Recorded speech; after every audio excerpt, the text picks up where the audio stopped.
ಅಮ್ಮ ಅಮ್ಮ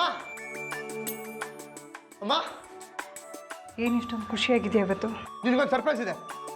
ನೋಡಿ ಆಂಟಿ, ಆದಿ ಆ ಮನೆ ಬಿಟ್ಟು ಬಂದಾಗಿಂದ ಯಾವಾಗ್ಲೂ ಖುಷಿಯಾಗಿರ್ತಾನೆ. ಹೌದು, ನಾನು ಒಬ್ಬನೇ ಖುಷಿಯಾಗಿರೋದಲ್ಲ, ನಾವೆಲ್ಲರೂ ಖುಷಿಯಾಗಿದ್ದೀವಿ ಅಲ್ವಮ್ಮ? ಅಮ್ಮ, ನನ್ನ ಈ ಖುಷಿಗೆ ಕಾರಣ ಗೊತ್ತಾದ್ರೆ ನೀನು ಖುಷಿ ಪಡ್ತೀಯಾ? ಗೆಸ್ ಮಾಡಿ ರೋಷ. ಆರ್ಯನ್ಗೇನಾದ್ರೂ ಟಾಂಗ್ ಕೊಟ್ಟಿರ್ತೀಯಾ? ಇಲ್ಲ ಅಂದ್ರೆ ಸೂರ್ಯ ಅಂಕಲ್ಗೆ ಏನಾದ್ರು ಡೈಲಾಗ್ ಹೊಡೆದು ಅವ್ರನ್ನ ಕೋಪದಲ್ಲಿ ಕುದಿಯೋ ತರ ಮಾಡಿರ್ತೀಯಾ? ಅವೆರಡು ಅಲ್ಲ. ಅದೆಲ್ಲ ನಂಗೆ ತಿಳ್ಕೊಡುತ್ತೆ ನಿಜ, ಆದ್ರೆ ಅದೆಲ್ಲ ಅಮ್ಮನಿಗೆ ಇಷ್ಟ ಆಗಲ್ಲ ಅಂತ ನನ್ಗೆ ಗೊತ್ತು ಅಲ್ವಮ್ಮ? ಸತ್ಯ ಗೊತ್ತಲ್ಲ ಆ ರೀತಿ ಎಲ್ಲ ಮಾಡಬಾರ್ದು ಅಂತ. ನಮ್ಮ ಖುಷಿಗೆ ಕೆಲವು ಸರಿ ಕೆಲವು ವಿಷಯಗಳನ್ನೆಲ್ಲ ಮಾಡ್ಬೇಕಾಗುತ್ತೆ. ಇವಾಗ ಅದೆಲ್ಲ ಬಿಟ್ಟಾಕಮ್ಮ, ನಿನಗೆ ಸರ್ಪ್ರೈಸ್ ಇದೆ, ಬಾ. ಅದಿ ಅದಿ ಎಲ್ಲಿ ಕರ್ಕೊಂಡು ಹೋಗ್ತಾ ಇದೀಯಾ? ನೀನ್ ಬಾಮ ಹೇಳ್ತೀನಿ. ಏನು ಇಲ್ಲೇ ಇರೋದು ಸರ್ಪ್ರೈಸ್? ಥ್ರಿಲ್ಲು. ಬಾ ಬಾ ಬಾ ಬಾ ಬಾ ಬಾ ಬಾ. ಏನದು ಸರ್ಪ್ರೈಸ್ ಹೇಳು? ಬಾ ನೀನು ತೋರಿಸ್ಬಿಟ್ರೆ ಹೆಂಗ್ ತಿರುಗಿ ಗೊತ್ತಾಗಲ್ಲ. ಅದೇ ಟಂಟಣ.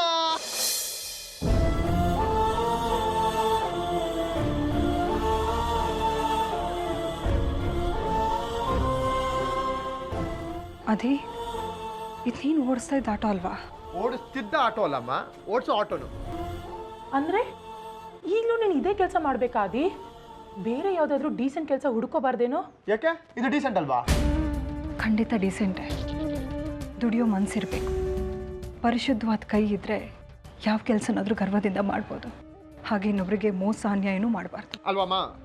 ಆದ್ರೆ ಇಷ್ಟು ಕಷ್ಟಪಟ್ಟು ದುಡಿಯೋ ಅಗತ್ಯ ಏನಿದೆ? ಇದೇ ನಿರೋಷ, ನನ್ನ ಮುದ್ದು ಅಮ್ಮ ನನ್ನನ್ನು ನಂಬಿ ಇಲ್ಲಿಗೆ ಬಂದಿದ್ದಾರೆ. ಅವ್ರಿಗೆ ಯಾವ ಕೊರತೆ ಬರ್ದೇ ಇರೋಕೆ ನಾನು ನೋಡ್ಕೋಬೇಕು. ಅದಕ್ಕೆ ನನಗಿಲ್ಲಿ ಯಾವ ಕೊರತೆನೂ ಇಲ್ಲ ಕಣೋ. ಆದರೆ ನನಗಿರೋ ಕೊರತೆನ ನೀನು ನಿಗ್ಸಲ್ಲ.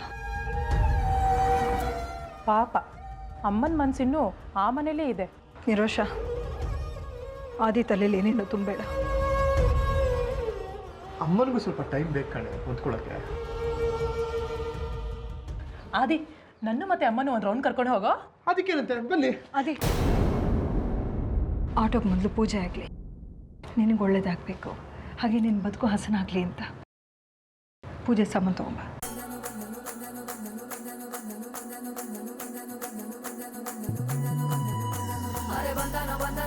ಬಂದನು ನಮ್ಮ ಸಾರಥಿ ಬಂದನು, ಅವನ ಮಕ್ಕಳಿ ಗಂಭೀರ ಲುಕ್ಕಲಿ ಬರಜೋರ ಯುಗಂಗೆರನ ಕೆರನ ತಂದನು ತಂದನು ಗೆಲ್ವನು ತಂದನು ಅವನ ರಾಜಕ್ಕೆ ಒಡೆಯನು ತುಳಿ ಕಮ್ಮಿ ಸವಾರಿ ಸಾಟು ಎಷ್ಟು ಪುಣ್ಯ ಮಾಡದೆ ಕಣ್ಣೋ ಕಣ್ಣೋ.